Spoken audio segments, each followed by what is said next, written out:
Today we're sitting down with Josh Allen, the host of the Storyfield podcast. In the shower, the Lord told me, it literally sounded almost audible. Like I did the whole huh? The creator of Unstuck Coaches and a pretty significant player in men's ministries these days. He said, I'm delivering you from your anxiety and your depression, and I'm going to use you to deliver people. And it was like he reached in me and just ripped out like 7 years with the depression. Josh Allen, adventurer extraordinaire, lawyer turned adventurer. I got some questions for you today, but I want to know, first of all, how did you do it? Do what? You seemingly have broken out of the rat race of 9-to-5 grind, of doing what the man expects of you, of people's opinions, and you have gone in this completely new path. And I've heard you say it a couple of times. You're like, it's the voice of the Lord. I'm just trying to follow the Lord. And he's, like you're holding on the little meme of the kid on the roller coaster. You've come up with an incredible podcast. You've come up with incredible business ideas. So I want to ask you, what are some breadcrumbs that you could leave somebody who's looking to break out of the rat race? That's a great question. Well, one of the things that comes to mind, first off, there's no formula. Mm-hmm. Like I couldn't say I did this formula. That would be like completely dishonest. It's funny because in my life, and I'll answer the question, but let me, this also came to mind. It seems like as much as I wanted to be like, set this goal, hit this mark, boom, boom, boom, and here's where I am. It's never worked like that for me. Right. It's always been like a desire of my heart, and then I look back and look down. I'm like, oh man, look where I'm at, and it hasn't looked like a straight beeline. It's been like ups, downs, zag, and I'm like, wow, look where I'm at, and I really have to give credit to the Lord on that, and it was all part of the journey. So how He did it was, wrecked me hard, and then introduced me to how to hear from Him, and then deliver me, and then started setting all the pieces up to where, and I did all kinds of work in the process, but to get to the point, and then said, get out of your, the normal. For me, that was the law, the normal, so He was working, God was working behind the scenes the whole time, and I didn't even see it coming, to be honest with you. So it's hard. There's just no clear answer, but the thing was, it was a desire, all of that's part of the desires of my heart. Yeah. I just didn't know. I didn't see it coming. I didn't know. But what I did do was say yes. Yeah. Of course, I had a long wrestle with it, but right. And once that happens, then the doors just started opening to different things.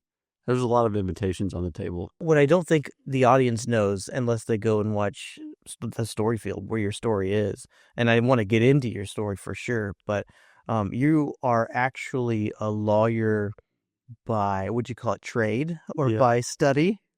Yeah. But I would call you an adventurer at heart. I think that's kind of what you do now. I appreciate it. I'm honored. That's what I want to do on this podcast, is I want to bring experts in the field. And I wouldn't introduce you as you are my lawyer in a manner of speaking. You are my lawyer, but I wouldn't say, hey, this is my lawyer. I would say, this is my friend, and you're not going to believe how he lives his life. He is an expert in his field. So I am a licensed attorney.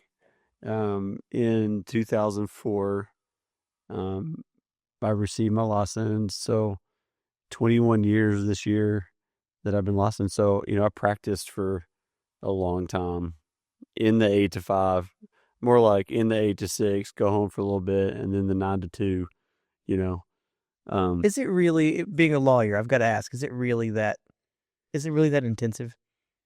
It really kind of depends on the different context, but the legal profession is extremely adversarial, extremely high pressure, and it does not, I'm not kidding, it produces it's the stats are it's the highest like drug, alcohol, depression, suicide rates starting from law school because you're immediately into like adversary comparison, measured on just time. I mean, all that and the pressure. So it's a real deal. Like it wrecks things, which is one thing we wanted to try to change at our firm. But Right. oh, it's bad. It can be bad. So yeah, 21 years this year. Time fly when you're having fun. 15 years in the same literal office, same desk, doing the same thing almost, and then like, boom, the bomb gets dropped on me. What is the bomb?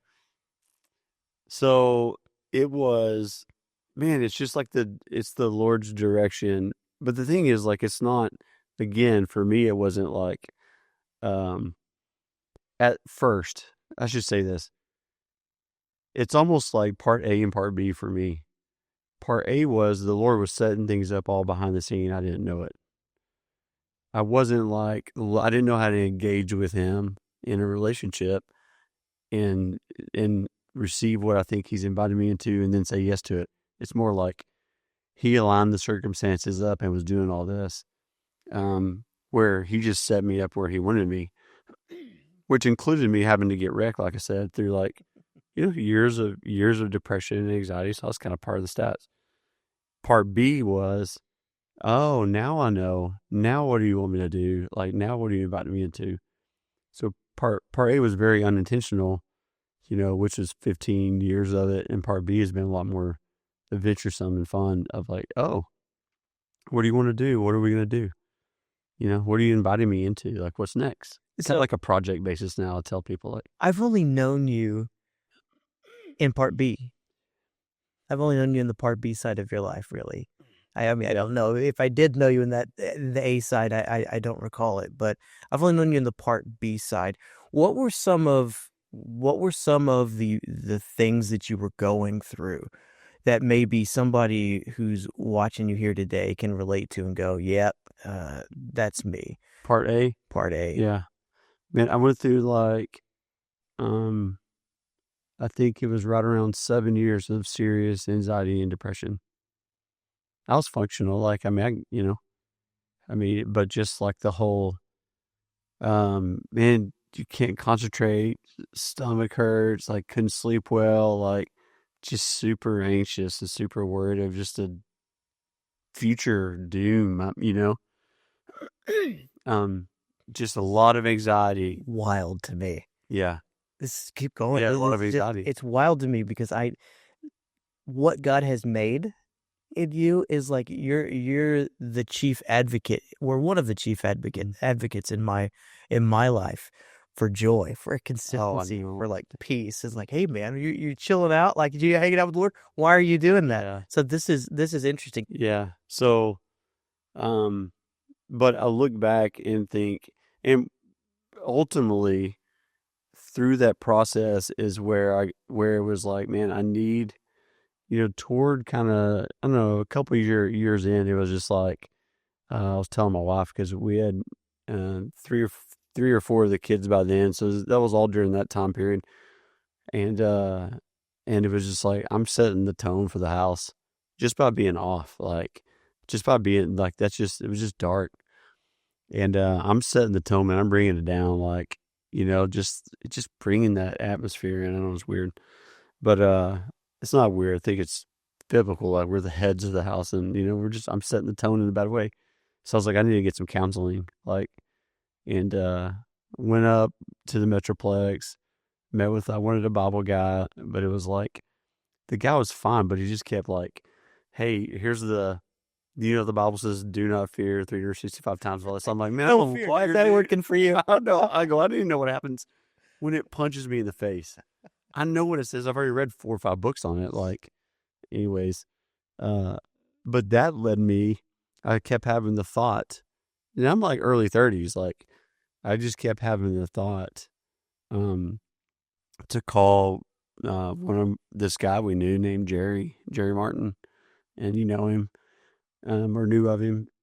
So that was the first time I can remember.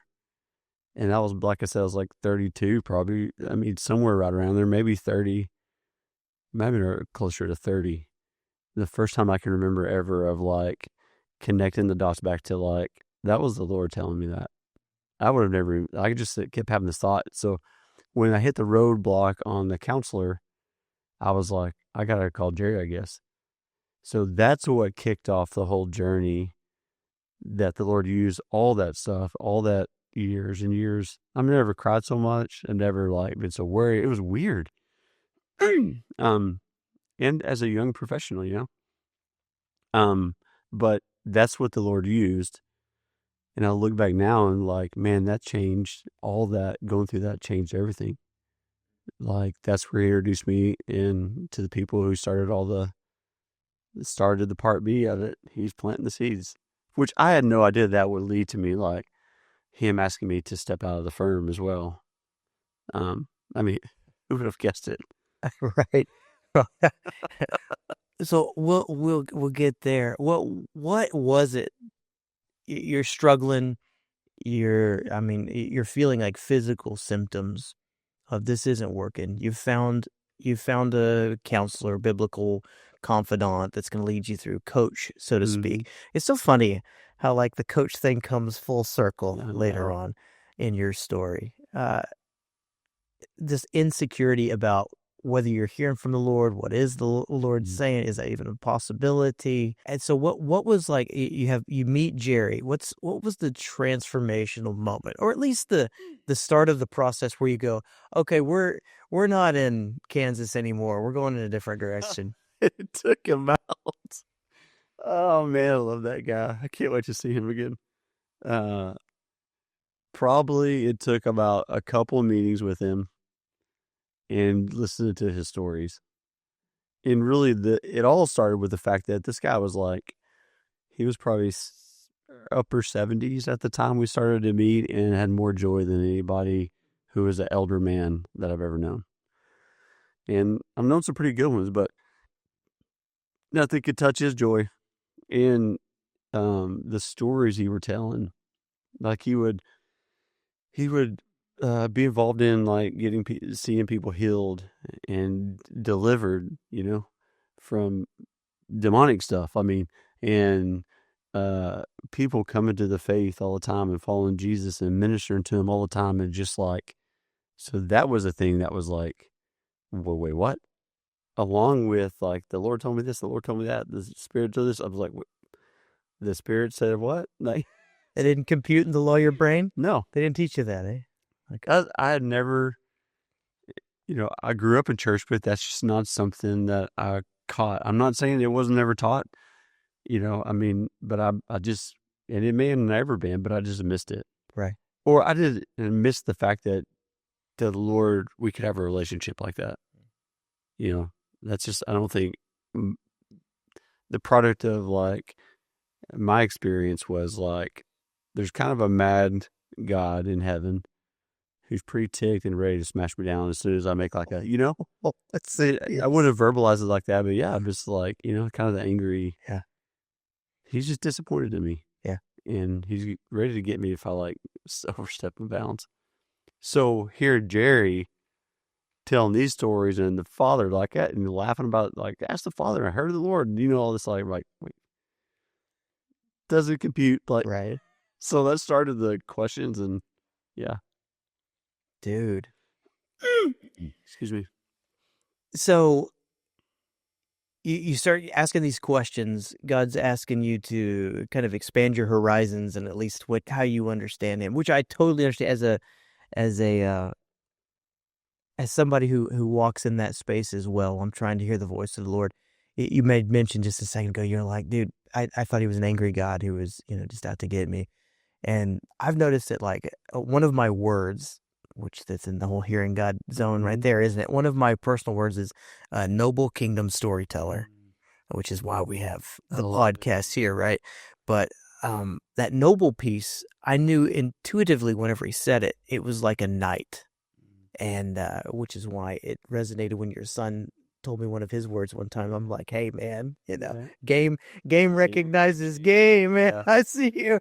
It is like, but it's so true. Recognize one another.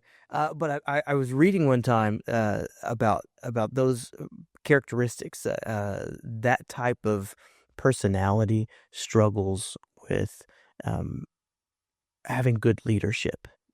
And I think I've had a viewpoint of the Lord similar to your upbringing as well, where it's like, he's angry.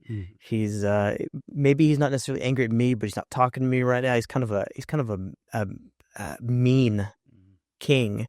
And in this personality quiz, it said this noble, this knightly type personality, they will not function at their highest capacity if they believe their king to be their leadership to be unjust. Yeah. And he's been continually bombarding that about his goodness over the years. And so like just taking a step in this whole thing, like you and me sitting together right now is like a fruit of his goodness, of like recognizing him as a good king and taking a step in that nobility thing. So I'm identifying, I'm agreeing with you in that, like when he says, I'm getting ready to do a thing and change the whole course of what you've been doing for a long, long time. It upsets the fruit basket. I'm a vlogger. We're sitting down for a podcast right now because I feel like he's shifting gears a bit in there. So speaking of the podcast, I want to get to the second part. I want to get to part B of your story very, very soon, but we need to know where we're going a bit. And you have, and I don't even think you know this, you have a podcast that is in the top 1% of podcasts. Did you know that? No. Isn't that fun? Oh my gosh. Isn't that fun? What qualifies, believe it or not, what qualifies a podcast in like longevity, in the realm of longevity? I'm not saying you have millions and millions and millions of views, because that's not the thing, but 21 posts, 21 episodes. Apparently podcast burnout is such a thing that if you're not passionate about, if you're not walking in an identity or not walking in a calling that you have, I think it's pretty quickly burned up. So would you do me a favor? Would you maybe share with somebody who's watching on, who wants to start a podcast, who wants to get into the space, they want to tell either kingdom stories, or they want to share a skill or craft or whatever, that they want to do a thing, they want to start a podcast. Could you tell them some of the dangers in the road, maybe of what to avoid, and maybe some things that really worked out for you guys that y'all are putting into place and doubling down on now? Yeah,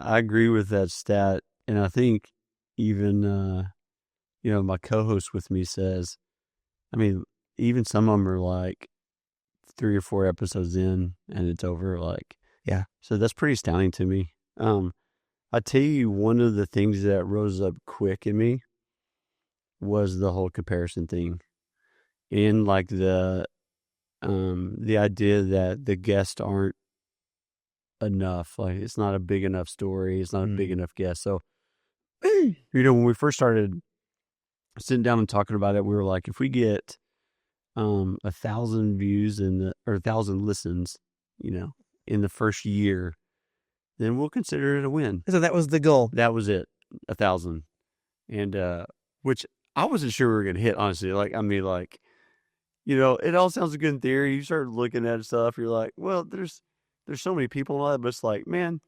No, you're talking. Yes, there's a lot of people that like trying to. A vlogger, a recovering vlogger, 1,000 views is like, that's big time. Well, we were doing it for the whole year, so like that's like, for a year. That's big time. But to me, that doesn't seem like it. So I think that one of the biggest traps early on was like, if this doesn't do a X number, then it's not successful, or it's not worth doing. And I'm reminded, we were talking maybe this morning just how, I mean, at least for me too, and I think the Lord does, it's for everybody, but like, he really separates like obedience from outcomes. But the outcome trap was pretty high initially for me. So when we did start having, like, we did hit that pretty good. I mean, we did pretty well as far as that's concerned, but like the desire to get like a bigger guest, like, it was pretty. So you were thinking that your podcast performance was contingent upon the draw that you could get at the guest. 100%. Wow. 100%. Like, if we didn't hit a certain amount, then it was like pointless or a fail. Oh, so Like a numbers, like a metric number game. if this video, this guest didn't bring in X number of views. Or just total, yeah. Whoa. Or like total for like, if we've only had, 500 views, 500 listens or downloads on the whole time we've been doing it, something like that, then that's a fail. And it's pretty easy. So that's a big trap for somebody. And like, you have to separate, I think. And a lot of this I'm speaking to myself constantly, but like, you have to separate like the invitation from the Lord to do it, yeah, versus what it looks like, the fruit of it, because you have no idea. So for me, that looked like the comparison of like, people having so much more downloads and views, and we have nothing, and then like, well, smaller guests, or I have the desire to get bigger guests. I need to get bigger guests. They got to be bigger and better. And then eventually the Lord just shut that down pretty quick. He was just like, don't even consider. You know what's interesting about this, as the Lord speaks to you in that, don't even consider, it's actually sound advice from professionals. I asked this question. I didn't know we were going to get into this, but I asked this question of one of the podcast gurus last week, Omar El-Takari, and I asked him, I said, hey man, how do you draw better guests? Like, I want to interview experts in the field. I want the top experts. And he said, that's nonsense. He says, who does God call an expert? And he says, think about it. The people who come onto my podcast, a lot of them who come on, you don't know them from Adam. So they're nobody to you. You're interviewing them. You trust me to bring on experts, but these people will show and shine, and God does the thing that he wants to do in it. And you've done your part to vet them and say, this is an expert in this field. And then they just show up and deliver. And over time, they become expert. Well, they do, they get recognized at that. So yeah. So you were thinking, wow, that's good stuff. That is just to solidify what the wisdom that you just dropped for us right there, that the Lord told you stop comparing. Yeah. Enjoy basically be in the moment with the person. Well, and it really does take the joy out of it away. Oh man, that comparison thing. And the other trap I think you'll get is, like, eventually you feel like you need to perform. Yeah. Like you need to shell out a certain number, or you need to do this. And then people will be like, well, you're not making any money on your podcast? Like, well, weren't you making any money? And you need to like, I've had people send me people like, hey, here's an expert on how to turn podcasts into money and stuff. I'm like, that's not the point. Yeah. I'm supposed to do. So there's a lot of those, like, the world gets in there pretty quick and wants to like make you feel bad about it, make you feel like you're not enough, you're not supposed to do it, or you're failing because you're not monetizing it.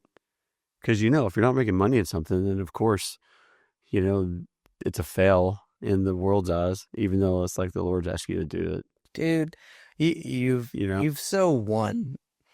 You've so already. That's why I started off by saying, how did you do it? Because you've already changed the game of podcasting, at least, and you don't even know it. But for people like me, I'm on podcast 1, and I'm gonna do my best to serve the audience that I can, and please God.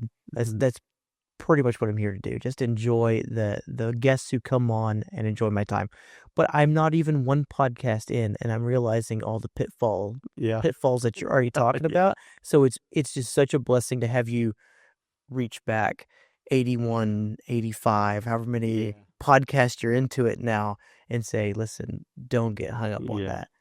So if pressure's off. I mean, it really is. Pressure's off. Well, yeah. How long did it take you to figure that out? Probably a good year. Good 52 podcasts or something like that. Yeah. I'd say halfway through the second year, probably. Then, and you know what's funny about it is, like, this is how it's worked in my life, and this is what the Lord's done a lot through, like, even my time with Jerry. Like, the idea of I mean, the idea of the real, like, it is really finished, like the work is done. Jesus has paid for it. Jesus has paid for us. Um, and you don't have to do things to earn. You can't earn anything. Like it's not like you can't increase your merit with the Lord or decrease your merit. All that. The whole idea behind all that was, and he really kind of taught us of like, the harder you try, the more you try to work for the Lord, then the less stuff would happen in my life as I was journeying with Jerry on that. So the same thing with the podcast. So it would be like, um, the harder I would try to figure out the right guest or reach out to the people I thought were good and all this stuff, it would just fall on his face and I never get back or never would work. And then it would be like we'd be getting close to kind of running out of episodes, and I'd be like, well, who now? This kind of the question. I don't even know how, it's hard to even explain how it happened, but just next thing you know, I have an idea or something hadn't happened, and I have like 4 more guest ideas. I'm ready to go, and they're ready. I mean, I don't even know. It's hard to explain. It's just like it's hard to get out of the way and, really open-handed to the Lord. It's hard, but he would just like now this year, beginning of this year, I was like, I don't have anybody in the pipeline on who or what.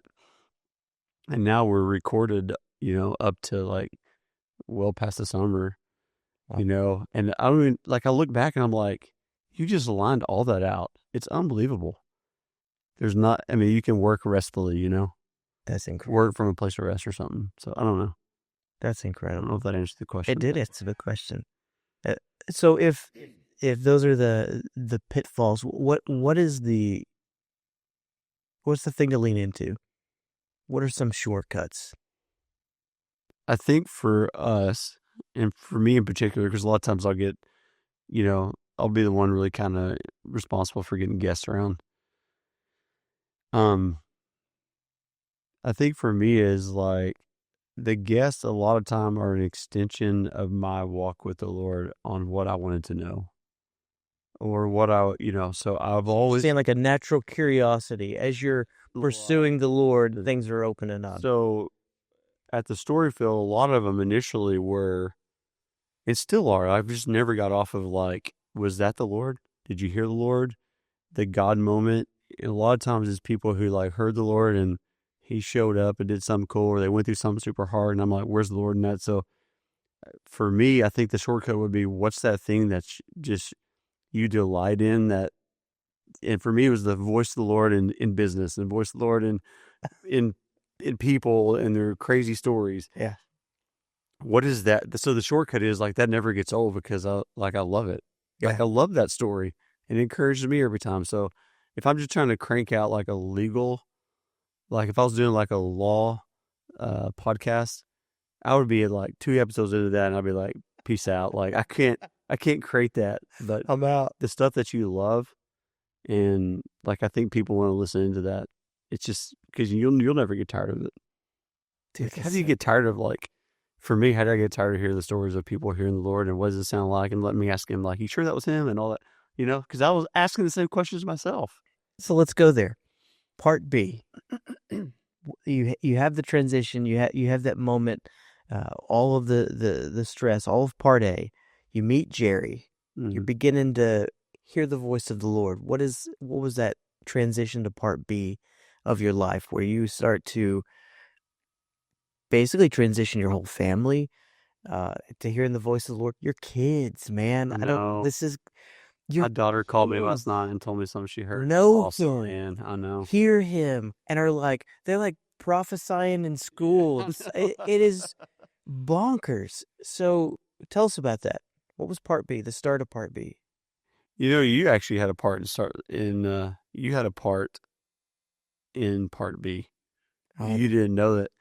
So at the same time I was meeting with Jerry, and I was, initially met him because of just the anxiety, like, all the just I was going through. So we started reading the Bible. It turned into a Bible study pretty quick.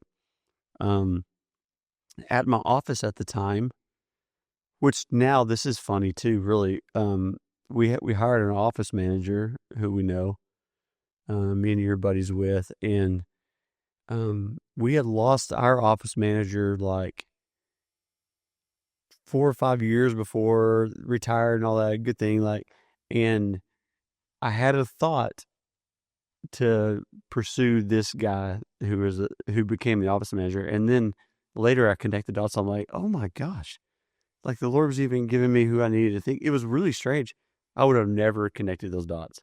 But anyway, so at the same time I'm meeting with Jerry, I'm meeting with this guy's around the office, and he's like, I've seen him lead like 4 to 5 people. There's a time period there he was leading like 4 to 5 people to follow Jesus a week. Like, I mean, enough where it was like major on my radar. I'm like, what are you talking about? So he would say like, yeah, the Lord told me this, and went over there, talk to him, save.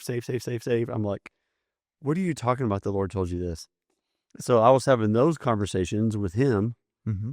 And when he was like, the Spirit told me this, or I was like, wait, what? Like, I was like, what are you talking about? So those conversations were going. Jerry had all these crazy stories, and he was saying the same stuff. And I was just super curious. I'm like, what? Something's obviously missing. So fast forward, Jerry gets into the Holy Spirit pretty quick. And eventually, Par for the course. yeah, 100%. Yeah, totally par. You're gonna need this guy in order to move forward in this process. So he says, and I don't think this is I don't really fully understand this even now, and I don't think it has to be an integral. This must be Right. your formula. It's not. Right. But for me, he was like, hey, do you want me to fill you with the Spirit? Now, I grew up Southern Baptist. So I was like, that's super weird. What are you talking about? But I couldn't deny, like, he was showing me stuff in Scripture, showing me. And I was like, yeah. He's like, okay, next week we'll go out to my truck. I'll lay hands on you and fill you with the Spirit. He explained it like, I love telling the story. Like, he explained it like we were drinking coffee. And like, he got his cup. He got my cup, and he took one of those little creamers and was like, you have the Holy Spirit when you accept the Lord. And he put a little drop in. But when you're filled, he goes, he poured the whole thing in. So I was like, I don't know what that means, but yes. I mean, I want to, because I was wrecked, you know? Yeah. And the same day I was supposed to meet with my office manager, this guy, met him in the park and wanted to meet me. It was really strange. I was like, okay. So that morning went out with Jerry. You know, it was a week later. Went out to his truck. He laid hands on me, prayed for me. He's like, you know, and it really wasn't that weird. It wasn't like just asking the Lord to fill me up, Holy Spirit, like, you know. And I was like, okay, whatever, you know. And then we went to lunch, and this guy shows up with my then office manager. You know, he shows up with his Bible, opens it to 1 Corinthians 14, and starts like, I'm supposed to read this first half of the chapter. It's all about speaking in tongues, prophecy. And I was like, what the heck is happening? This is like 3 or 4 hours after, you know, the Jerry deal. And we were just talking about all those verses in the last few weeks. I was like, okay, like what? And we were driving back after lunch to my office. We parked in the back, and my office manager was like, hey man, I need to pray for you to receive the Spirit. And he's like, pray after me. And it could have been this almost the same prayer. I mean, he laid hands on me, asked me to pray for him. That was 4 hours. That was 4 hours difference. And I think the Lord did that because I think maybe the first one, I feel like we kind of manufactured, we planned it. And then the next one, the 4 hours later one, was just out of the blue. Now, where you come into that and where the transition was, so those two things were going on all the time. And I was meeting with these two guys often. I was meeting lunch one day with a mutual friend of ours, and I was like, he was really struggling with anxiety and all that stuff. So the Lord was bringing people in like that for me, and I was still in the middle of it too. But he goes, but I asked him, I go, hey, how did you hear from the Lord? And that's kind of been my whole podcast question, like constantly. Right. And he goes, I don't know, but my buddy Jared said, do this. And this is before we even met. He goes, just get in front of the Lord, get quiet, like put your mind on Jesus and ask him, what do you want me to know? And it was on a Friday, I'll never forget. And I was like, I'm doing that. I mean, dude, I'm telling you, I'm like, 33 probably at this time. This is the first time I've ever even considered this. So, thanks to you and your exercise, that was Friday. I went up after everybody left. I was at the office, went upstairs to a conference room, and I was like, what do you mean, oh Lord? And immediately I thought, you're my child. I love you. You don't have to worry. And I just shut my journal. I'm like, I'm making this crap up. First thought, I'm making this up. And, but then I started practicing it. And then I started to hear, I'm like, dude, I'm really losing my mind. I really started to hear like, Josh, you're my child. Josh, I love you. Oh, I'm speaking Josh, myself don't in worry. third I'm person. like, I'm going crazy, man. And then in the Lord's like sweetness, like I was reading around John 10. Really soon after that, I started hearing my first name all the time. And when it was like, my sheep hear my voice, I called them by their name. I was like, oh my gosh, this might be real. So then it was just like game on practicing. Because I was super curious because like, if this is true, if you could really hear the Lord and engage with him, then it changes everything. So I did that. And then, a lot, man, I'm a journaler. That's not the only way people hear, but for me, I'm like, pray, hear something immediately, write it down, like, and I can pray about it and make sure it lines up with scripture and send it to people like you. Jared, does this sound like the Lord? Like, pray about it, that type of thing. But what's crazy about this story, I don't know if you know this, but that mutual friend of ours, so my father-in-law was walking into that mutual friend's father's store at the time, and he saw him in the store, and he said, there's something up. The Lord just marked him that day. There's something up with that guy. You need to reach out to him and figure out like how you can sit down. And so I do for like, it's a while. It's like several weeks. I'm like, hey, and I've tried to reach out through like my wife because they're friends. And I'm like, hey, see what's going on with this guy. Eventually, I get an audience with him. But what happens just previous to sitting down with him, we can meet at like a Starbucks or something, is I'm struggling to hear from the Lord. And I hadn't really gotten into like journaling and, hearing from the Lord yet. But again, my father-in-law and a handful of other spiritual advisors, they sat down with me. They're like, hey, you're making this too hard. Mm-hmm. To your point about Jesus paid for it all. This isn't work. It's like, you're working too hard. You're trying to hear his voice and get it just right. Just sit down and write. Just ask him to clear the avenue here, all the junk and all the lies, all the strongholds that are between your ears, and just ask him to speak and go for it. And just believe that he's going to fill your pen with it and go. Yeah, that gives me chills. That's the whole first part of the story. I had no idea. I do. So I write, I get done. I'm wrecked. I show up because I get a meeting with our mutual friend.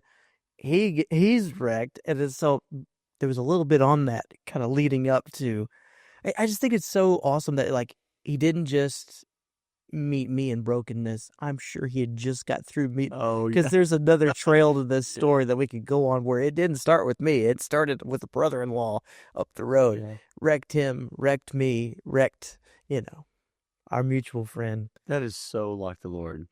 That's all I gotta say. It's unbelievable. So that leads into, this is part 2 of your life. So catch us up a little bit. What has he been asking you to do in the last 10 years or so? Now that you hear the voice of the Lord, you're journaling, he's got you in step with him. Yeah. So to wrap up the kind of anxiety and depression story, which I think I should. Okay. It was on Father's Day, and by that time we have 5 kids, so full house. I just wanted some time alone. Just like, hey, just give me some time. And I was going to mow the yard. Had a really old lawnmower. It was going to take a long time. I wanted to weed eat and blow the driveway off. I love all that. And so I said nobody ever. Yeah, I do. Well, I mean, we were in the middle of it then. So it was like, just any kind of space I get with some quiet time is going to be awesome. So after we were done, the kids and Julie were next door, next to my mom and dad's. We were going to cook out. It was Father's Day, and in the shower, the Lord told me, just as clear as he could, like it literally sounded almost audible. Like I did the whole like, huh, like, but it was like he said, I'm delivering you from your anxiety and your depression, and I'm going to use you to deliver people, and And it was like he reached in me and just ripped out like 7 years worth of depression. Yeah. Just boom, just and I didn't tell Julie until that was Sunday, Father's Day. I didn't tell her until Friday. I was like, was anything different about me this week? She's like, your whole joy came back. So then it was kind of game on. So what happened in the next time, season, whatever, part B, was I just started I loved practicing hearing from him. And I would practice it too a lot. Then it was like, I would think of a person's name, and it would be like, okay, what do you want me to pray for him? And I would think of something quick. It wasn't me thinking of it, but that's like, and then I would just text them.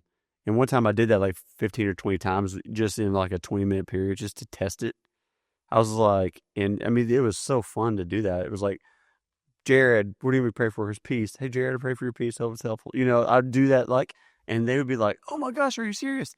One guy called me a prophet. It was so funny. Dude, I've been the recipient of some of your spam Jesus texts. Dude, you're probably in the test group. You didn't know that? It's wild though, because you're like, why are you telling him what we've been talking about? Thank you, first of all. Thank you. But that was it's uncanny because you're like, I just started practicing and I was like, this is for real. But my whole wrestle the whole time was like, just like what the enemy Satan did immediately. This is crap. Nope, this is not him. So it was like the wrestle was like, is this me or is this you or is this God? Now I've learned that's the whole wrong question. I mean, even that seeds in doubt. We can talk about that later, but it's pretty fun. So eventually, the Lord had at the law firm. We had stepped out to do a couple of locations. Right, I'd stepped out to go. Long story there, but I was driving and getting all these podcasts. I mean, it was just like, it's so, the Lord, just the way, if you walk with him, it's just a cheat code, almost makes it easy. So it was like, he would drop like, hey, you need to know this for marketing. Here's the story brand right at the beginning. Usually it's like almost pretty close to the beginning. Now I have to push back here for the sake of my audience.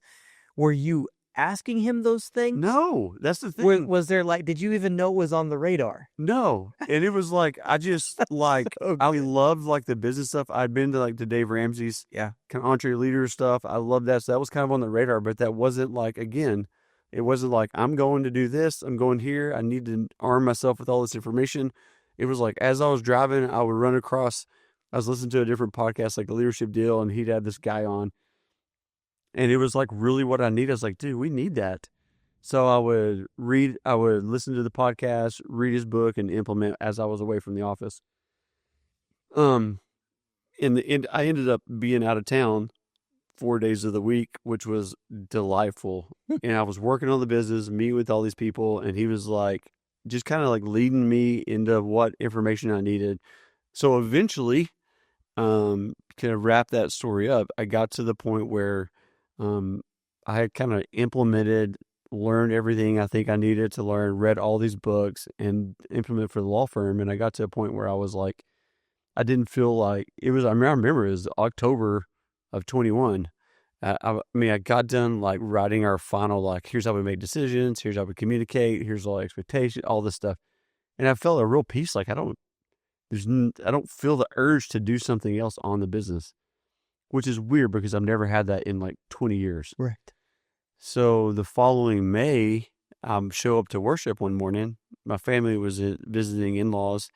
I show up to worship, and this kid I was meeting with, a guy I was meeting with, I guess you can call him a kid if he's younger and you don't know. So a guy I was meeting with said, hey, you need to read Matthew 14:22. That's what the Lord wants you to read. I was like, oh, sweet. So after worship, I go to the office, same conference room, and read it. And it's the story of Peter walking on the water, getting out of the boat and walking on the water. And by then, the Lord had resourced me again, like with some other people and some sweet resources on like confirming like how I was engaging with him was a legit thing. So I was asking the Lord, what do I need to know about that verse? I mean, it's kind of like a parable passage. And he's like, you need to step out of the boat. I'm like, what's the boat? He's like, it's the law firm. I was like, oh my gosh. Because everybody's pretty edgy already So, because I was so gone. let's just pause right there. This is the law firm that has been in the family for Dad started it in 1972. since 1972, and you went to law school. You're now heir apparent kind of a thing of taking over the law firm. You've slugged it out for 20 plus years. You've been working on this thing, and the Lord says, I'm going to need you to step out of the law firm. What did you think that meant? Well, so when I asked him, I mean, literally, like I heard, I was like, one, I was like, what do you want me to know about this verse? He goes, I want you to step out of the boat. And I go, because in the story, Peter's in a boat. He gets out and walks on the water for a minute, And I'm like, what's the boat? Obvious next question, right? He's like, the law firm. And I was like, oh my gosh. Because by that time, I already been gone a few years up around these other two little areas we were kind of developing. I loved it. It was hard for Dad and some other people, like especially the other lawyers, like saying, you're just screwing around, you're just meeting people, you're not doing anything. And for lawyers, working on the business doesn't count squat. So I was doing all these, like, I mean, That's so backwards, because for business people, that's what you do. You work on the business, not in the business. If you've read any of the books, I mean, the people who were saying this to me, they haven't read anything. Like, but if you read any of the books, it's like the number one thing you can do is to work on your business. But it doesn't count in lawyer land because you need billable hours. If you're not billing, you're not working, and that was the mindset that I was up against. Even with my own family, even with Dad, he's the lawyer. Like, it was just very hard.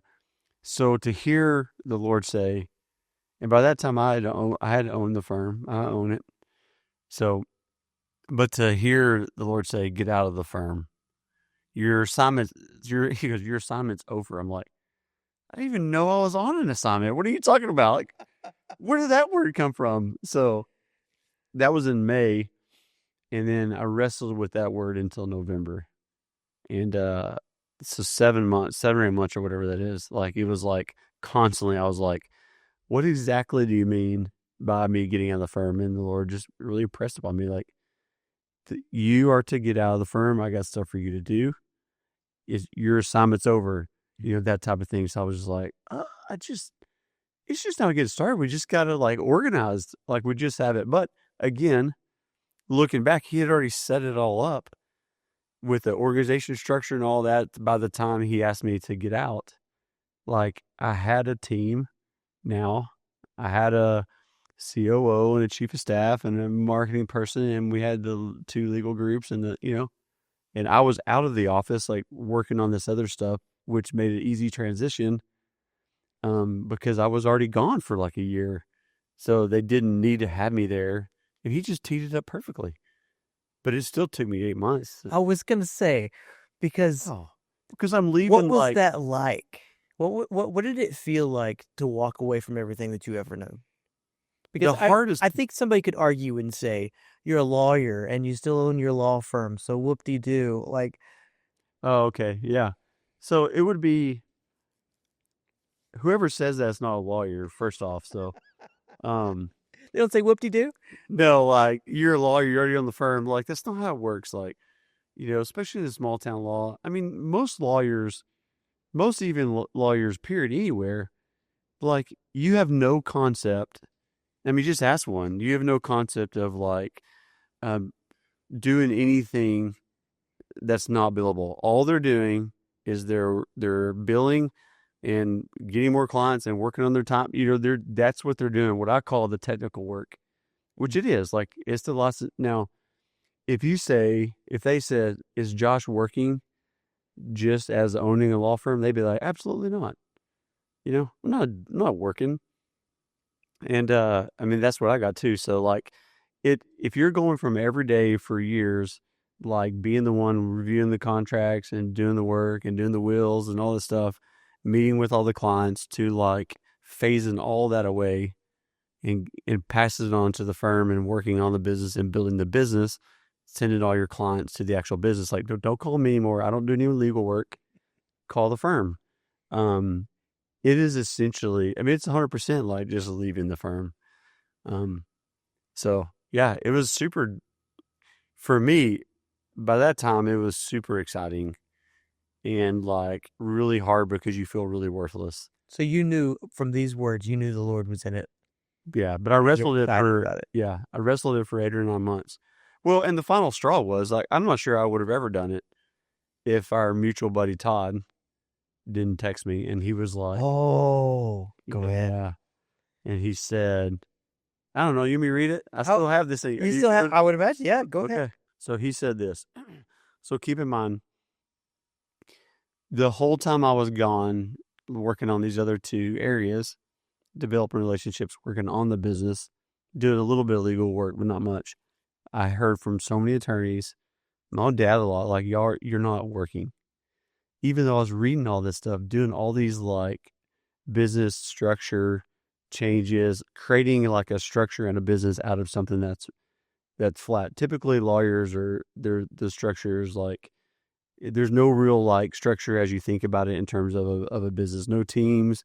No, I mean, you just come in, you serve the clients, and you go home. Like that's usually the legal industry, especially in small towns. So from then me leaving, being gone for a while and getting all this hell from people about you're not working, you're screwing around, you're just meeting people, work on the structure, to then like him saying get out. Um, it was a long wrestle because I was like, man, I'm leaving this stuff and I own it. Like, what do you mean me get out? Like, how do I lead and the main dude leaves? As far as like operational control, the Lord's like, let go of this. So I get this. I don't know if I would have. I probably would have still been sitting in the wrestling if it wasn't for Todd's word. So Yeah. here it is. This is, and he sent this to me out of the blue in November 16th of 22. He said, I'll read parts of it, but he goes, is there something the Lord told you to do you haven't done yet? Like you've second guessed it even though you've heard it more than once?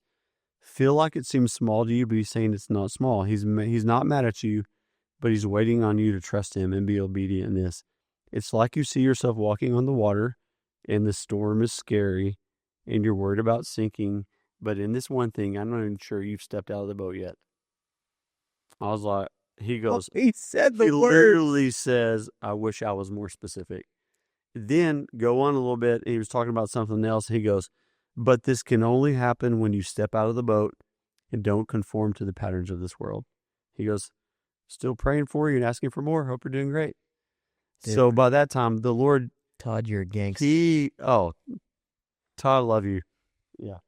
So the Lord, he literally used the exact same words in the scripture and for the 7 months of me wrestling through the same words. And the Lord kept saying, step out of the boat, step out of the boat. Yes. And he's like, I'm not sure step. So by then I was like, okay, I'm out. By then I had a leadership team again, so I was, and they're awesome and they love Jesus. So I was like, I got to get out. And, so anybody who walks with the Lord, it's almost, this feels irresponsible not to define it, but we know this process.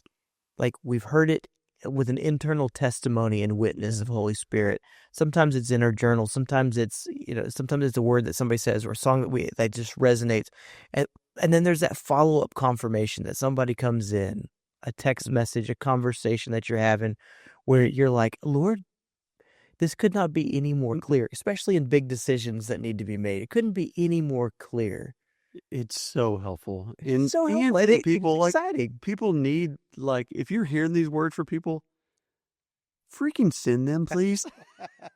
Because people need to hear, Right. but I think fear will keep us from sending that. But I don't know how many times I've been like, I could really use a text from Josh right now, or like, where's Todd? He sure is napping on the job. Well, the thing is too, what's sweet, and I'll say is like to have people like you in my life, which we need those because now we hear all this stuff and we write it down, and I'm like, I send it to you, and I'm like, Jared, would you pray about this? Does this sound like the Lord? Does it line up with Scripture? Like that's the other piece of it. Like, you need those people in your life. Like without you guys, there's a handful of y'all. Like, I wouldn't have had the courage to even get out. I would probably still be doubting a lot of this stuff, but you guys are like, man, this is totally the Lord. Like, go, that type of thing. And you're not just doing that flippantly. You're actually literally praying and like, does it line up with Scripture? So like, you've got to get that group around you. But I wouldn't be able to do any of that without the community around me. It's a big deal. So he called you out of the boat. You stepped out of the boat. Now what are you doing? Bring us up to speed. What are you into now, you wild hard to man? even say. You know what? I still get tripped up sometime because people will be like, I mean, for a while there, I'd dress like this. You know, they haven't seen me that way in forever, so they'd be like, "Oh, you're not working today," or "Oh, To paint a picture. You used to, if you're listening and not viewing this, walking on the bike or whatever. Josh used to be so clean cut, like clean shaven. He looked like I wore a tie for 7 years. Tie. You had Polo was always a collared shirt. That was the touchy thing. If you wear a polo, that's a little. You're a He little comes casual. back. So he's hopefully he'll tell us a little bit about this. He gets into men's ministries, just teaching people how to hear the voice of the Lord. And you come back one time off of a trip, and you had just come off the mountain, and you haven't slept, and I've drug you into Lincolnville Country Store for some coffee, and we're gonna get after it, and I'm gonna catch up with you for a little bit. And you are like full on mountain man. Yeah. And I remember seeing you walk through the door, and you had such peace on you, and I was like, yeah, that's who you were made to be. Which is why when we started today, I said you've gone from lawyer, an uptight lawyer, to an adventurer. Oh, well. Leading men into hearing the voice of the Lord. Man, a lot of this stuff, I just can look back and just thank the Lord because, again, I mean, it's just not, he just sets it up. But you have to receive the invitation. And I think it's, after getting crushed, I received it.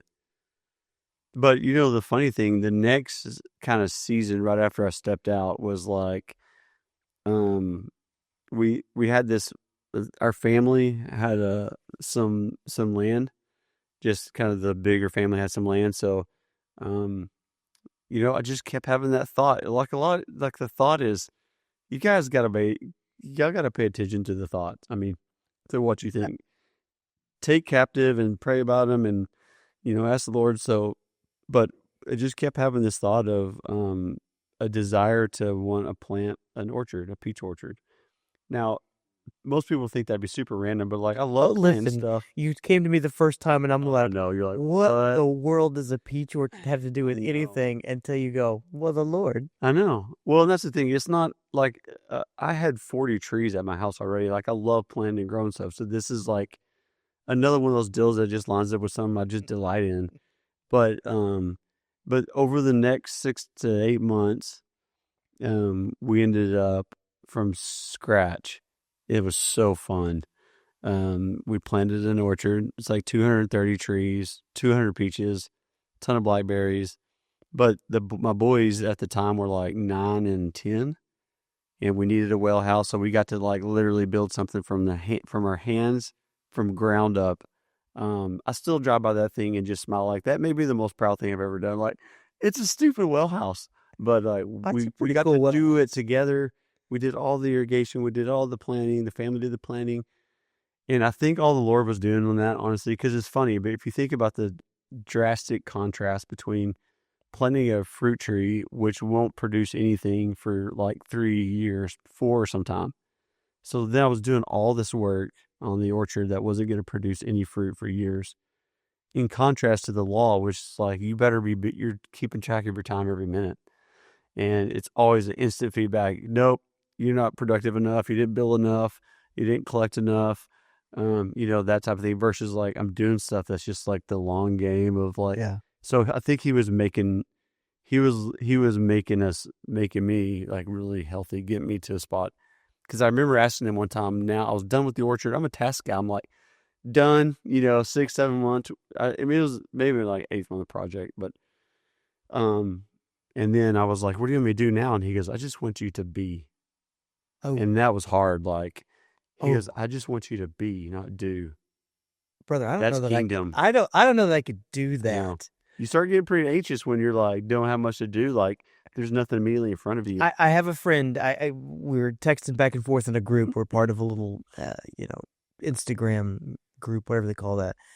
And we were talking like, hey, here's what's going on. Here's what I'm doing. Here's what I'm into. Starting a podcast. Going to do something different. Got some friends coming on. They're going to light it up. This. She hops on and she goes, yeah, I'm just embracing who God's called me to be right now. And I'm doing nothing. And me and the other guy in the group were like, You can't say that.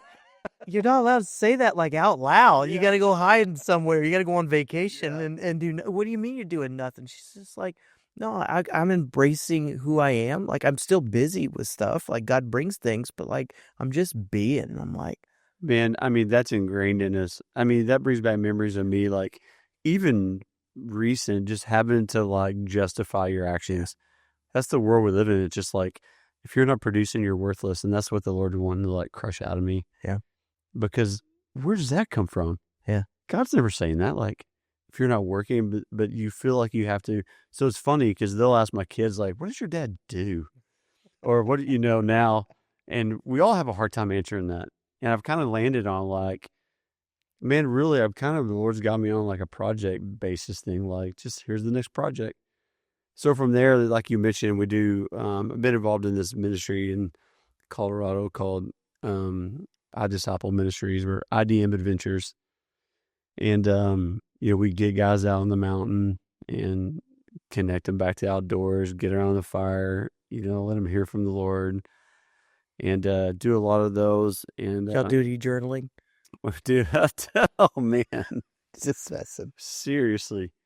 And then You're walking them through the process that you have. right, and it gives them a venue to do that and really push on them. And then the Lord asked our family to start a Young Life Club, which was out of the blue. That was the next year, and working on that for 2 years. And so it's just literally still podcast. It's going off like gangbusters. Yeah, I know. That Young It's Life sweet. thing. Which he's really blessed that like crazy. That's incredible because normally when something like that comes into a town, there's a lot of animosity from the youth groups and whatnot, and really doesn't seem to have been any. And it has, your kids are incredible. Of course, how are there not going to be tons of students who want to show up and go, I want what these kids have, because your kids they know who they are, they know their Lord, and they're just letting it rip, being who they are. That's the sweet thing about all of it. Like all of that, starting back to like the spirit getting just crushed and learning how to hear the Lord and hear the Spirit and, all that, and then teaching them. And then it's just like, oh, this is what all this is for. Yeah. Like, it's just like, so yeah, I'm in the most free I've ever been. Now that hasn't been without challenges. Like I'm still always like, are you going to provide, Lord? Are you sure? You said you want to be my provider. Like, so yeah, it's hard, but it actually, funny story. My wife and I went out of town for a few days pretty recently, and we were asking the Lord about provision. Cause when you don't have like an 8 to 5 day job, like he's got to show up. It's not like we're not doing stuff, but it's like, he's almost like separated, like provision from like the work he calls us to. Like Ephesians, it says he set good works in advance for us to do, that we may walk in them. He's not, of course he's going to provide for that, but like that's not what he's not saying, like to do that for money, protect yourself, you got to get your money and all that stuff. But the thing is, we focus 100% on how we can like build enough money not to have to trust the Lord. Sure. It's hard. So when you step out of that mentality and you start doing stuff where you don't get paid for and just like trying to follow the Lord and doing that, I think it is very kingdom. Like so back to the story, Julie and I were praying about provision, and the Lord was like, yeah, you're walking in actually the kingdom. It's kind of fun, isn't it? But it's like it is fun, Lord, but like in Matthew 6, it says, well, like seek first the kingdom. Yeah. And everything else will be added to you. Like, so when you take money and the pursuit of it out of the picture, which everybody in the culture and definitely the legal industry and everybody will tell you that's just stupid. Like, you got to earn it yourself. It's your responsibility, even though you can't find that in scripture. Right. But if you take that out of the picture, it really changes the game on what the Lord's going to invite you to and how to do it. And it's just it's a mystery, man, on how he's going to provide and what he's going to do. It sounds amazing. It is. To be totally available to something that God might want to do. Yeah. What if he could have a man totally yielded? Yeah. to his will and his whims. Yeah. One project at a time, eh? I know. So Young Life, it's a really sweet, fruitful project, and the orchard is still awesome. I love it out there. It's like my happy place. It's hard. All this stuff is very hard work. It's a lot of work, but if you just take the pursuing the money at it first, you get into the kingdom. I really believe, but it's just not. I mean, it's not easy. Yeah. It's a mystery. It's just a mystery, but it's so fun. Has it been worth it? Oh my gosh. I mean, Julie and I talk now. And I've even threatened, occasionally, I got to get back in the boat, man. I got to figure out how to, you got that urge, I got to provide. I got to provide. Mm-hmm. I got to do something to get. And she's like, don't you dare get back in that boat. I can't imagine. It would be very, very hard if the Lord was like, I want you to go back to 8 to 5, do this, grinding it out job. It would crush me to death. But I don't think he's ever going to do that. I mean, that is so wild. That's what I love about your story, man. Because when I first met you, you were, I only know you in the B side, but you were coming out of the A side, and you spoke with such fear and trembling about that place. There's such a dramatic transformation that is evident in your life. Your kids know it, your wife knows it, your friends know it, this world knows it, and it's all you've done is said yes to Jesus. Man. Yeah, thank you. And again, it's not a formula, man. It's just a relationship. And really, the Lord's been working behind the scenes for you, and he has for me. So it's just not something that I could lay out step by step. It's just and I think that's been my biggest heart is if people can learn how to engage with the Lord and hear him, then there's no telling what's on the table for them, Well, do me a favor. If somebody were to want to do that and they would want you to help them in that process, how could they find you? To answer that question is kind of another project the Lord wanted me to get rolling was a group of really cool coaches in their different lanes. I'd probably start there. Just go to unstuckcoaches.com, and then there's a button you could email me or reach out to me. But we also have some really good guys on there who could hear the Lord. You're on there. That's one, the Lord wanted you on there. Anything, this stuff, podcast, audio, video, all that stuff. So we have really a group of curated, the Lord wanted these people around the table. But I'm happy to talk with them. And also there's a couple other people who are really good at helping people walk down that journey. Okay. I've stepped on you 3 or 4 times now throughout this interview about the podcast, whenever you've gone to respond about the podcast. So I know you have a podcast, Storyfield. New episode comes out 1st and 15th of every month, where you are interviewing. I don't even know the premise behind it. Maybe you could share that. I've filmed it a couple times. Maybe I'm teasing a bit for the audience. No. So yeah, the Storyfield. Spotify and Apple. We're working on YouTube. Yeah, we're gonna get that on the radar. And but usually I just get the whole big thing is people get bogged down, and movement in their life is stopped or stuck or something. And we just wanted to get some great stories of normal people who the Lord has used in a really cool way or some way, or they have a really God story that will encourage people to move forward. And we got some really sweet stories. From really famous people and like we talked about, I'm not really pursuing that, but throw a couple of them in to just the normal guy who the Lord shows up to in business. It's awesome. It's just awesome. So yeah, come check us out, the Storyfield, and there's a lot of them. A lot of them are the journey of me hearing from the Lord. I always I'd ask the questions.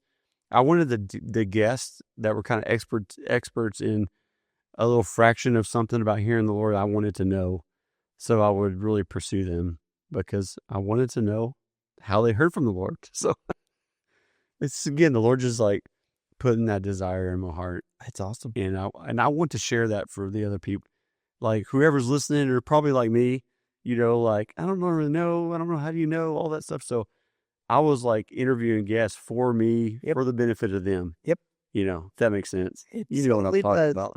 This is what it's very meta right now because that's what we're doing right here, Sweet. right now. Well, Josh, thank you, man. You truly have a story that is God driven, God given, and it is impacting this world. So thank you for coming on, being the first guest on the old podcast. I'm honored, man. Do you have a name for this yet, anyway? I don't know. I think I'm going to call it Kingdom Storyteller, but I'm not entirely sure yet. I love it. So it's an honor, man. It really is. It's an honor to be your friend and be on this. So, well, thank you. Thanks for coming. You bet. My pleasure.